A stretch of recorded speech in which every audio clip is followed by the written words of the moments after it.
mais on s'autorise à penser dans les milieux autorisés. Alors ça, c'est encore un autre truc. Les milieux autorisés, vous y êtes pas, vous, hein.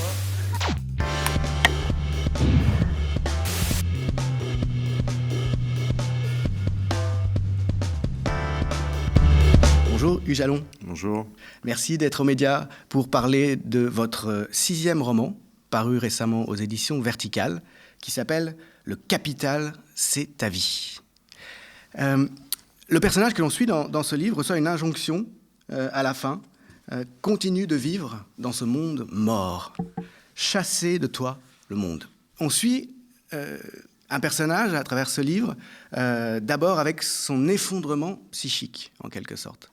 Son malaise, les crises de panique qu'il subit et qu'il décrit, c'est le début du livre. Et puis, peu à peu, il y a d'autres choses qui s'entremêlent, d'autres types de descriptions, d'autres récits historiques, je dirais historico-économico-philosophiques. Un certain nombre d'événements qui ont eu lieu dans l'histoire du monde depuis, en gros, les années 30 et qui ont engagé toute vie humaine, au fond, dont celle du personnage, on le comprend bien, en transformant l'univers dans lequel tout un chacun se meut désormais, avec lequel il a à vivre. Il y a peut-être un personnage qui est emblématique de tout ça.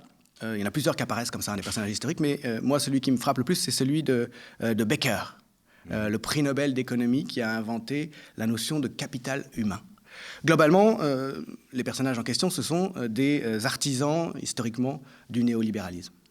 Alors, entremêler comme ça, finalement, une vie individuelle, une souffrance individuelle et l'histoire du monde, c'était ça l'objet du livre, c'était ça le projet initial ? C'était bien ça le projet, de partir de ce syndrome de panique aiguë, ces crises de panique qui sont assez bien identifiées dans la nosographie psychiatrique comme étant vraiment une vraie maladie, d'essayer de la décrire, ce qui n'est pas évident. Je suis aussi navigué dans pas mal de forums pour essayer de comprendre les mots qui étaient utilisés pour décrire ces états paniques. Donc voilà, je fais une sorte de description, ou si j'étais un peu pédant, de phénoménologie de la panique. Qu'est-ce que ça signifie de la ressentir comme ça, cette espèce d'effondrement psychique. Mais je ne voulais pas faire un livre de psychologie, c'est-à-dire que cette enquête sensible sur la panique, j'essaie de la rattacher à un certain état du monde, un certain état de sa démesure. Et donc, je relie cette clinique, cette approche par la psychologie, à une description historique et économique de notre contemporain. Ce sont des allers-retours, finalement, on le comprend, qui sont tissés par le texte, tissés par la littérature, en somme, entre un individu et, j'allais dire, l'ensemble de l'espèce. Et ce qui est engagé à travers ça, c'est finalement notre condition, enfin la condition de tout un chacun, qui ne peut évidemment pas, absolument pas être indépendante jusque dans les tréfonds de l'intimité du dispositif social, politique et essentiellement économique dans lequel on est inscrit de force.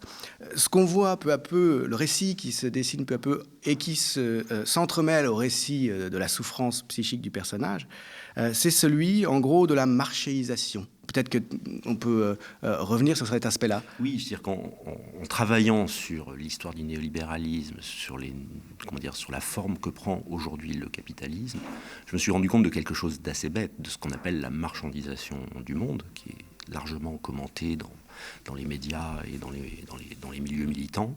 Je me suis rendu compte que le marché était quasiment une catégorie épistémologique, que le marché était la catégorie qui permettait aujourd'hui d'embrasser le monde entier. Je fais une sorte de liste du marché de la truite fumée, le marché du coaching, le marché du management familial. Enfin, il y a le marché pour tout. Je dis à un moment que le marché est tombé sur le monde et le monde est tombé dans le marché.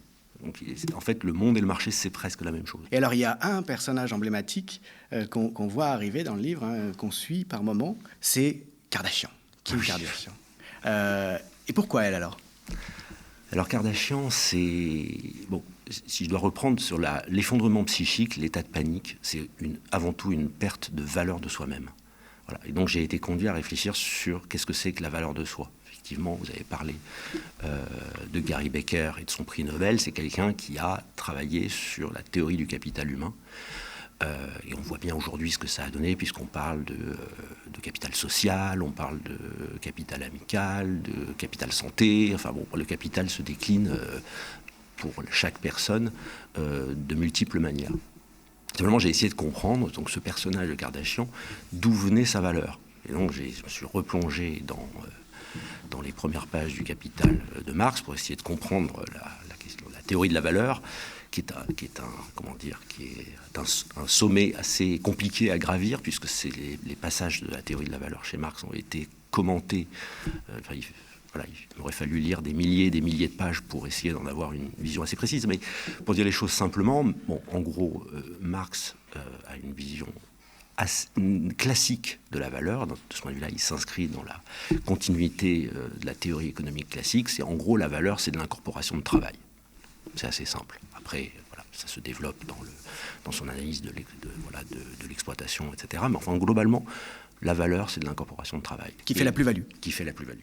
Le surcroît de valeur. C'est ça, exactement. Simplement, chez Kardashian, il n'y a pas de travail. Il y a un truc absolument extraordinaire chez elle, c'est quelqu'un qui ne travaille pas. Et je me pose la question à un moment où je me dis, mais c'est une femme avec ce degré de notoriété qui est devenue une sorte de vedette ou de star devrait apprendre à chanter, au minimum, ou à danser. Et ça, c'est assez stupéfiant dans sa biographie. J'ai eu du mal, mais j'ai trouvé. Il y a une scène absolument hallucinante où elle assiste à un concert de Prince et elle veut à tout prix monter sur la scène. Donc elle monte sur la scène pour pouvoir danser avec Prince et elle danse si mal que Prince la renvoie. Une autre scène où avec sa sœur, je crois que c'est Courtney, c'est filmé, elle s'entraîne à danser avec d'autres danseurs professionnels. Elle demande à Kim de la rejoindre et d'apprendre à danser. Elle refuse de danser et elle dit « I am a notorious non-dancer. Voilà, I make money move. Et c'est ça qu'elle répond. Moi, je fais bouger l'argent. À la différence de Paris Hilton, qui est son modèle, qui est une bad girl comme ça, qui connaît... Elle est apparue derrière elle, historiquement. Voilà, c'est ça. Elle était un peu dans le sillage de Paris Hilton. Kardashian, elle dure. Ça fait 20 ans, en fait. Et elle maintient sa valeur tout en ne faisant qu'exister. Et puis j'ai fait une seconde enquête pour essayer de comprendre d'où ça venait. Essayer de comprendre, toujours dans l'affiliation de Marx, où était l'accumulation primitive du capital. Parce qu'à un moment, il y a une accumulation primitive. C'est comme Bernard Arnault, il y a une histoire pas nette avec Boussac frère, qui est le démarrage de sa fortune, etc. Donc j'ai essayé de comprendre d'où ça venait. En partant du principe, ça c'est des sociologues qui l'ont montré, etc., c'est que toute accumulation primitive, c'est un truc pas net. Il y a une escroquerie au départ. En fait, vous regardez effectivement toutes les histoires de millionnaires, que ce soit la Silicon Valley ou en France, etc. À un moment, il y a une extorsion. Il y a une extorsion. Bill Gates, il y a une extorsion. Enfin, Zuckerberg, il y a une extorsion. Ils captent à un moment de manière légale, semi-légale, pas très nette, pas très morale. Ils captent quelque chose qui va leur permettre, va leur permettre de faire cette accumulation primitive. Elle, c'est une sextape. Oui. Qui, comme Paris Hilton, est le démarrage de sa notoriété. Elle la tourne en 2003, l'année de la mort de son père, et elle est diffusée en 2007. C'est une histoire pas très nette, mais d'après ce que j'ai cru comprendre, c'est sa propre mère, donc Kris Jenner. Elles s'appellent toutes avec des K, Kris, Chloé, Kim, enfin bref, et qui vend cette cassette à une société de production pornographique qui l'autorise à la diffuser. Qui est chargée de la diffuser en faisant croire que c'est quelque chose qui a été volé. C'est de telle ça. sorte que ça soit encore plus viral. Alors, comment elle a été tournée? Est-ce qu'ils ont fait ça tous les deux avec son compagnon de l'époque, Ray, comme ça, pour rigoler, etc. Est-ce qu'elle l'a fait à dessein? Je ne sais pas. Ce qui est quasiment certain, c'est que c'est la mère qui signe le contrat avec Vivid Productions pour autoriser la diffusion. Ce qui est quand même absolument horrible. Voilà. Avec l'idée que ça va faire boule de neige, disons, ça. Et que ça va va la faire placer... démarrer véritablement sa notoriété. Et donc, effectivement, créer de la valeur. Ce qui est frappant dans la lecture du livre, c'est que c'est à la fois un objet littéraire, un plaisir, une aventure intellectuelle telle que l'on en éprouve quand on lit de la littérature, et en même temps, il y a une dimension politique très très forte. Est-ce que c'est ce choix d'entrelacer les deux points de vue, un point de vue individuel, une intimité qui souffre, une personne qui n'arrive plus à être, en quelque sorte? Oui, c'est exactement ça. C'est d'essayer de d'un côté, et puis capter effectivement une sorte d'état du capitalisme et de le mettre en relation avec l'état d'une psyché. Et avec un syndrome le syndrome de panique qui est une psychose. J'avais en tête la phrase de Deleuze, qui est le fait que la psychose, c'est un délire, Et le délirant ou le psychotique, il délire le monde, à la différence de la névrose. Il est traversé par le monde. Et donc l'idée, c'était d'essayer de relier cette angoisse panique à un certain état du monde. Et pas simplement d'en faire, une sorte de psychologie complètement décorrélée du présent. On croise plusieurs personnages comme ça, qui ont vécu à l'époque où le narrateur grandissait et qui déjà ont essayé de fuir tout ça.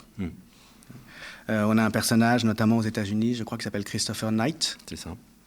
Donc finalement, la vie anticipe un peu ce que le personnage du livre va faire lui-même.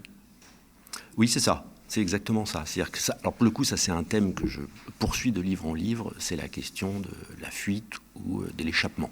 C'est-à-dire comment on échappe à ce monde-là, comme je l'ai dit, dans la mesure où le marché est la totalité du monde et le monde c'est le marché, comment on fait pour s'en sortir?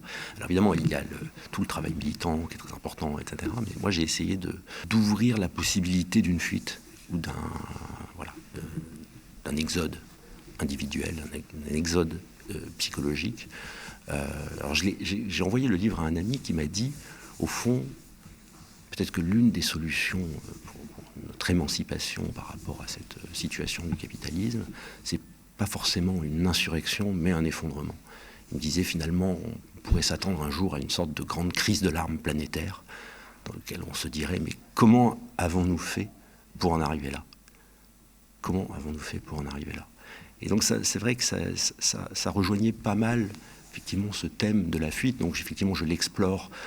À début du siècle, avec cet ouvrier Albert, ça c'est Ian Hacking dans Les Fous Voyageurs, qui raconte cette histoire-là, qui est ce personnage d'ouvrier qui, du jour au lendemain, et plusieurs fois dans sa vie, laisse tomber ses outils et, dans une sorte d'état second, se met à marcher n'importe où et voyage et traverse toute l'Europe, et on le retrouve comme ça, dans une échoppe ou au milieu d'un champ, et il se réveille et il ne sait pas pourquoi il est parti.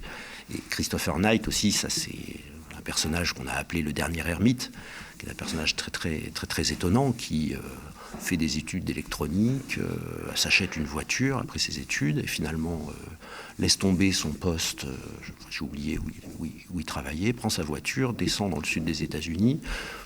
À court d'argent, il remonte, il lui reste quelques dollars pour alimenter sa voiture en essence, repasse devant la maison de ses parents et monte dans le Maine jusqu'à ce qu'il n'ait plus d'essence. Et quand il n'a plus d'essence, il laisse tomber sa bagnole, il la range sur le côté et s'enfonce dans la forêt.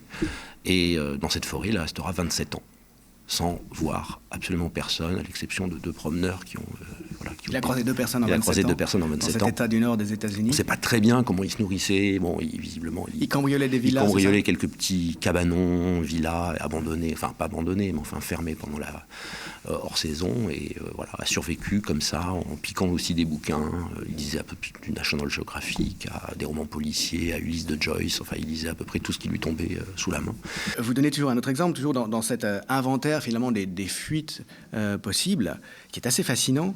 Apparemment, dans une revue scientifique d'anthropologie, je crois, du début du 19e siècle, on fait état de l'existence de populations qui vivent, alors si j'ai bien compris, en Sibérie, dans des endroits extrêmement reculés, et qui en fait sont tellement misérables, tellement miséreuses, que pour survivre au froid notamment, elles hibernent littéralement.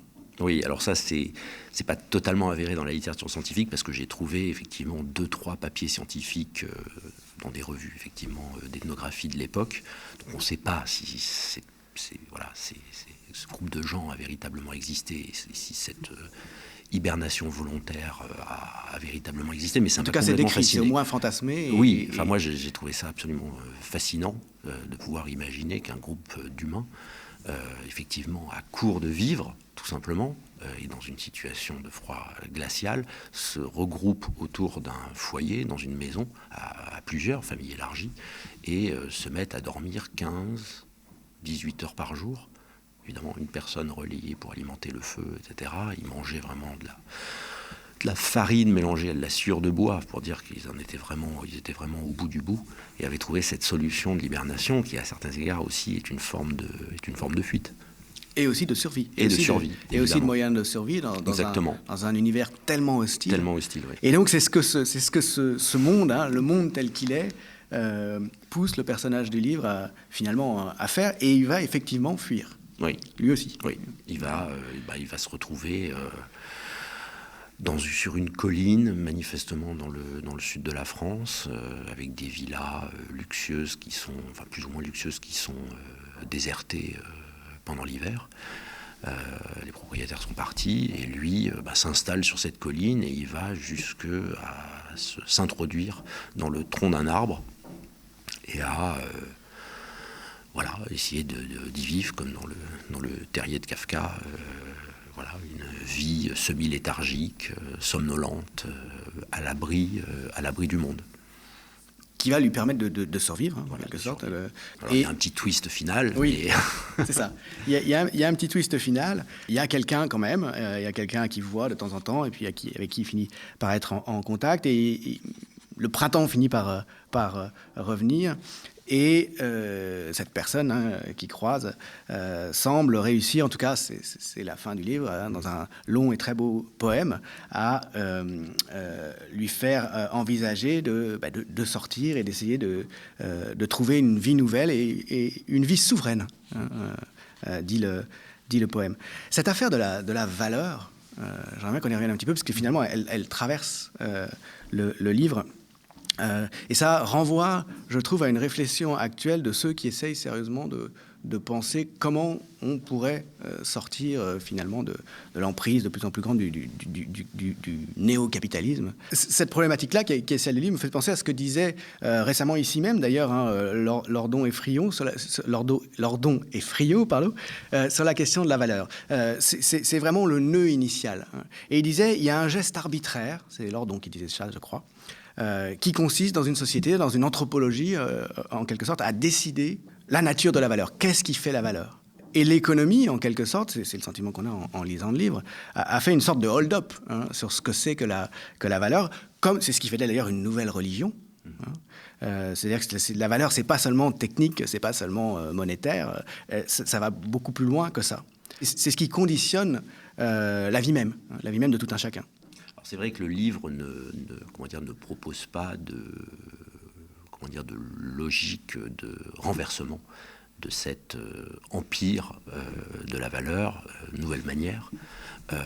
Il essaie de constater et de raconter comment on en est arrivé là.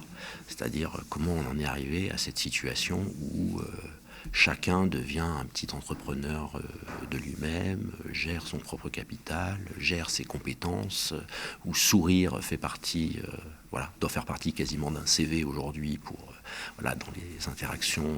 C'est une compétence. C'est devenu, dans la nomenclature, on se demande véritablement qu'est-ce qui ne l'est pas. Dans la nomenclature des éléments d'une employabilité. Est-ce qu'il y a, comme le dirait Lordon, une forme de décisionnisme, ou une décision à prendre collectivement, évidemment, pas individuellement, et peut-être aussi individuellement, pour essayer de reconquérir une forme de souveraineté sur ce monde et de souveraineté sur soi. Ça, c'est une question politique fondamentale. Oui. Mais c'est vrai que je n'explore pas à proprement parler dans le livre. Mais oui, précisément, le livre, quand même, est tout entier tendu vers cette question et vers cette recherche. Comment vivre, je commençais par là en disant chasse de toi le monde ou vis quand même dans ce monde mort. À un moment donné, vivre et s'épanouir ou pas, on a le sentiment que ça devient une question de décision, de décision personnelle. Si ça peut l'être. Est-ce que ça peut l'être ? Je ne sais pas. Franchement, là, c'est une vraie aporie du livre. Je pense qu'on est tellement gangréné par ça que je pense même, évidemment, la psychothérapie peut aider chacun, effectivement, à s'extraire de ça, mais tant que le monde ressemblera à celui qu'on connaît aujourd'hui, je ne vois pas très bien comment véritablement on peut y arriver. À part les moments collectif de remobilisation et de reconquête collective de la souveraineté, une manifestation, un blocage, une sorte de moment militant ou de lieu militant. On peut penser aux ZAD, etc. Il y a des espaces qui peuvent se créer ou de reconquête de la souveraineté sur soi et sur le monde.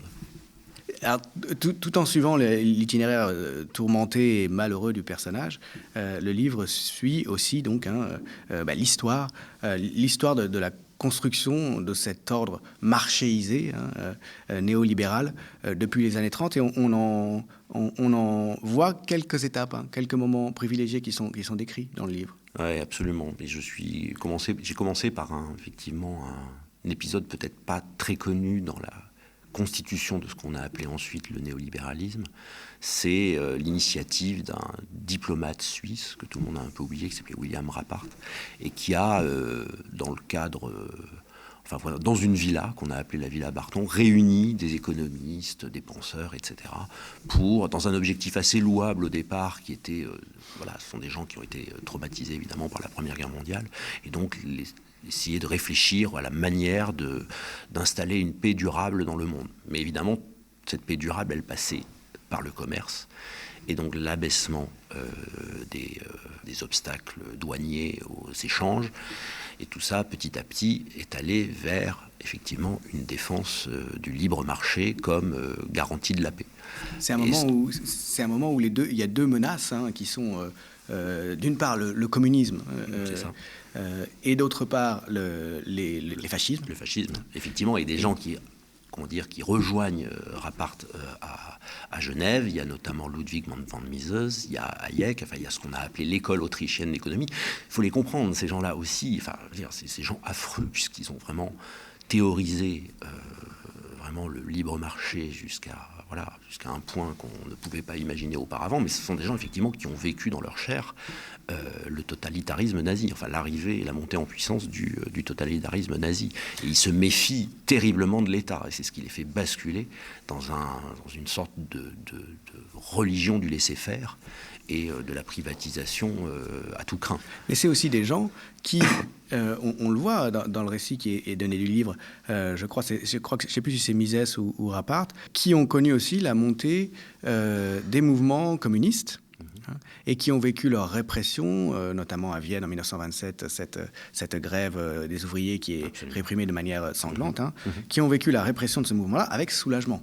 Absolument. Ce sont certes des gens qui ont été chassés souvent par les fascismes, mais qui n'ont pas fait l'analyse de ce qui leur est arrivé en relation avec l'idée que le fascisme pourrait être le refuge face à la montée du communisme et à la montée des revendications de ceux qui sont les perdants du système. Oui. Ils ont véritablement un seul ennemi à travers le nazisme et le communisme, c'est l'État. Vraiment, leur ennemi principal, c'est l'État. Et ils assimilent les deux en voyant communisme et totalitarisme, fascisme. qui est devenu effectivement le mantra ensuite pour défendre cette idée, effectivement, que la seule solution à la paix et à l'émancipation individuelle, c'est le marché. C'est le marché. Le marché, le marché, le marché. C'est ce que vraiment Hayek, qui est le plus dogmatique sur cette question-là, qui inspirera toutes les utopies libertariennes qu'on connaît aujourd'hui aux États-Unis, visant à la privatisation de tout ce qu'il est possible de privatiser, jusqu'aux rues, par exemple. C'est quand même, ça peut aller vraiment très très loin. Et le paradoxe étant qu'on voit très bien aujourd'hui, cette marchéisation généralisée aboutit non pas au dépérissement de l'État, mais tout simplement à sa prise de contrôle par les grands intérêts, par ceux qui sont assez puissants pour le contrôler. Oui, mais tous ceux qui ont analysé la doctrine et l'histoire du néolibéralisme disent bien ça. C'est-à-dire le néolibéralisme, c'est deux choses. C'est la transformation de l'individu en entreprise. Bon, ça, on en a parlé tout à l'heure. Et donc son capital, c'est sa vie. Et donc son capital, c'est sa vie. Et c'est aussi une vision de l'État qui effectivement continue d'exister, mais dont la seule mission est d'organiser les marchés, d'organiser la libération des marchés. Voilà. L'État se réduit à ça. C'est un auxiliaire du marché. Ça, c'est la vision qu'ils ont de l'État à ce moment-là et dans les années 50. Mais il y a une grande naïveté là-dedans sur ce que c'est que le pouvoir, sur ce que sont que les logiques, j'allais dire, anthropologiques de pouvoir. C'est-à-dire que le résultat de ça, c'est la corruption généralisée. Alors les libéraux vont toujours dire, mais bien sûr, nous sommes opposés à la corruption et nous voulons lutter très durement contre elle. Mais on voit bien qu'en pratique, ça en arrive à un point où on ne peut même plus dire ce que c'est que la corruption, puisqu'elle est dans la texture des choses. Les élites, on le voit très bien en France, par exemple, les élites politiques sont aussi les élites économiques. Voilà, un tel qui a une fonction dans un ministère est marié à une telle qui est à la tête d'une grande entreprise, ou inversement, où ils passent de l'un à l'autre. Les cabinets de conseil se substituent aux fonctionnaires ou aux institutions et ont leur marché sur les budgets publics. Bref, enfin, il y a une sorte d'escroquerie derrière tout ça qui n'est pas du tout prise en compte, qui n'a pas du tout été envisagée par ces gens-là. Non, pas du tout. Et ils ne voient pas, par exemple, que voilà, la frontière est extrêmement fine entre ce qu'on appelle l'optimisation fiscale et l'évasion fiscale, entre ce qui est de l'ordre de la légalité ou de voilà, bon, ouais, comment dire, on joue avec les normes et carrément ce qui est véritablement interdit. Au fond, c'est quand même à peu près la même chose. Donc l'idée qu'effectivement le capitalisme contemporain comment dire, a au fond de lui une forme de corruption. Une corruption morale, mais aussi une corruption légale, une forme d'illégalisme. Ça, je pense que c'est assez symptomatique de l'époque, avec en plus, je trouve ça assez fascinant, parce que là, avec l'évasion fiscale, je retrouve aussi mon idée de la fuite. C'est ça que nous, opprimés, on a la fuite comme solution, mais eux, dominants, ont aussi la fuite. C'est-à-dire qu'ils font tout pour, s'échapper. Donc on a parlé du sécessionnisme des ultra-riches, notamment par rapport à tous les enjeux climatiques. C'est après nous le déluge, et puis on crée des gated community ou des espaces, des panic rooms, où on va pouvoir, panic rooms collectives, où on va pouvoir continuer à vivre comme on a toujours vécu, et on va se réfugier, abandonner tous ceux qui sont condamnés par les grands changements climatiques. Donc tout ça est assez terrifiant. La fuite, elle n'est pas seulement du côté de ceux qui subissent, comme le héros du livre. C'est aussi celle du séparatisme des élites, et la fuite des capitaux. Ça fait penser aussi aux paradis fiscaux, tout simplement. Oui, c'est ça, exactement. La manière dont l'argent est prélevé pour être emmené ailleurs. Pour être déplacé, oui. Ça renvoie effectivement à ce que dit Kim Kardashian sans véritablement se rendre compte de ce qu'elle dit quand elle dit « I make money move ». En fait, elle fait bouger l'argent tout le temps. En fait, l'argent bouge tout le temps et effectivement fuit tout le temps. Et on n'arrive pas à le capter. Il y a un problème de captation. On a l'impôt, mais on voit bien que l'impôt est toujours derrière. Ce livre-là entremêle, donc on l'a compris, à la fois cette dimension fortement littéraire de l'écriture, naturellement, du dispositif narratif, et finalement les sciences humaines, l'analyse historique, économique, philosophique.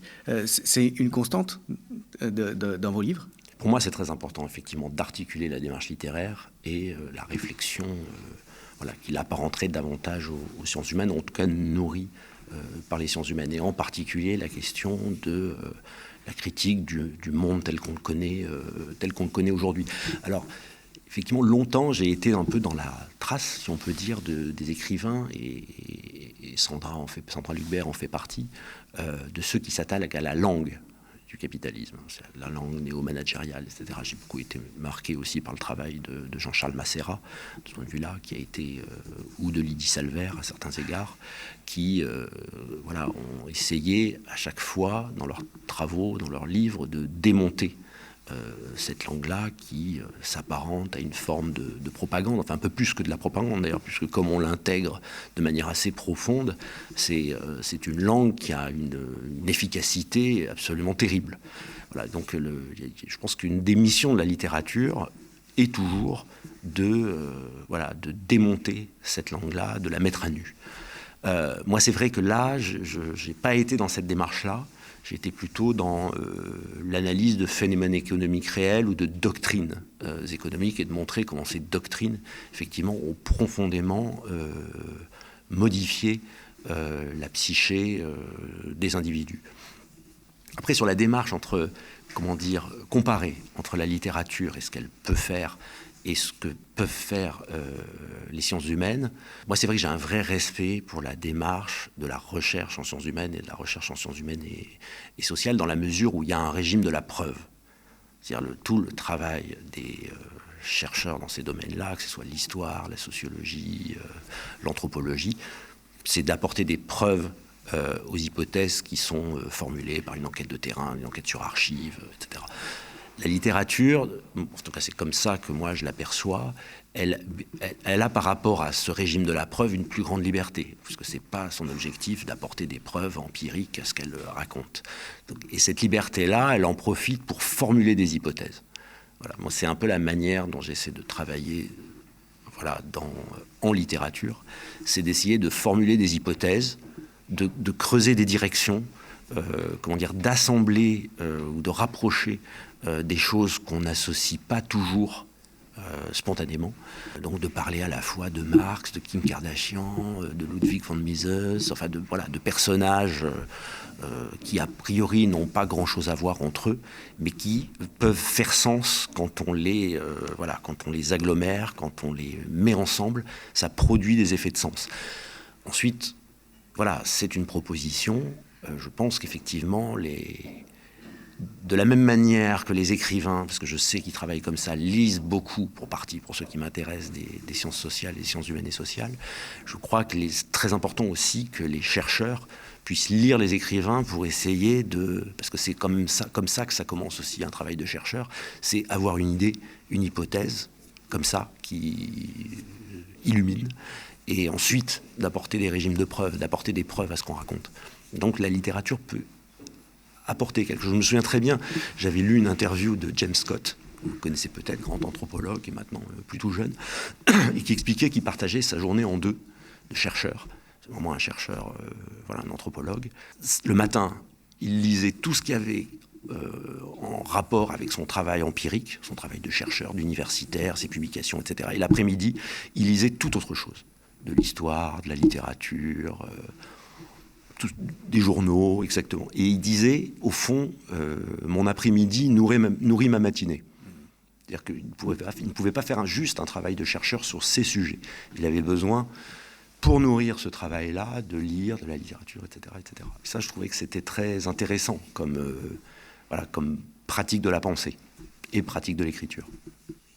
Alors, on ne peut pas ne pas rappeler peut-être à ce stade que vous-même, vous passez une bonne partie de vos journées à vous intéresser à des productions de chercheurs, parce que vous êtes aussi éditeur par ailleurs, et il y a aussi cet aller-retour finalement entre votre travail d'écriture, d'écrivain, et votre travail de lecture. Oui, et puis c'est vrai, j'ai commencé il y a 25 ans comme éditeur de sciences humaines et sociales, et une grande partie de ce travail d'éditeur a consisté à publier des ouvrages qui diagnostiquaient ou tentaient d'historiciser ce néolibéralisme dont j'ai parlé dans cet ouvrage. Donc ça m'a énormément nourri.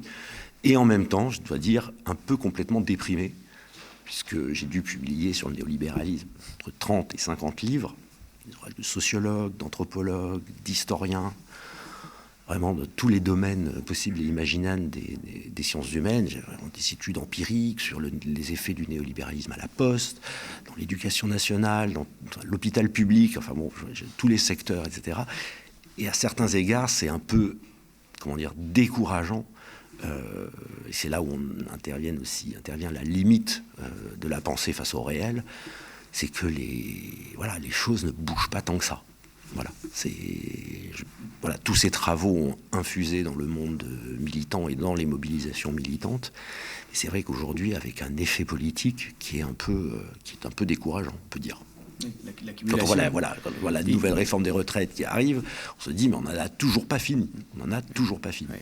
C'est-à-dire, comment passer des constats, des diagnostics, de l'analyse à quelque chose qui emporte une nouvelle vie, en quelque sorte. Oui, c'est exactement ça. C'est exactement ça, sachant que la décision politique, la mobilisation politique n'aura que des effets sans doute limités sur la psyché humaine. Parce que là, on est quand même dans un processus qui date globalement d'un point de vue doctrinal des années 30. Et on a vécu donc des années 30, c'est presque un siècle, de matraquage idéologique et de transformation de la condition humaine et de la psyché humaine. Comment on va se sortir de ça ? C'est vraiment une question à la fois urgente et douloureuse. Et oui, la réponse à ça, c'est la vie, et ça peut être aussi la littérature. En tout cas, la littérature qui pousse qui pousse vers la vie ou qui pousse vers une nouvelle vie, une vie souveraine, comme c'est le cas de ce livre, donc Le Capital, c'est ta vie. Merci beaucoup, Hugues Jalon, Merci d'être beaucoup. venu le présenter aux médias. Merci de votre accueil.